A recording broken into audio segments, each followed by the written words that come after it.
Hello Internet people. In this video I'll show you where to find cPanel in the new Godaddy dashboard. Arnie, what do you think about Godaddy? What the hell are you? Tips with punch. Alright, before we start, if you have managed WordPress hosting in Godaddy, you don't have access to cPanel. It's just not part of the package. The closest you can get is to use FTP to access the files.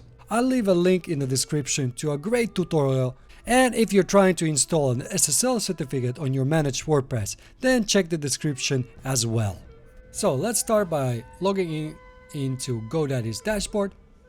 You just go on top and press on sign in, and then put in your username and your password and click on sign in. Here you might have just one domain or a bunch of them. Just scroll down until you see web hosting and click on manage.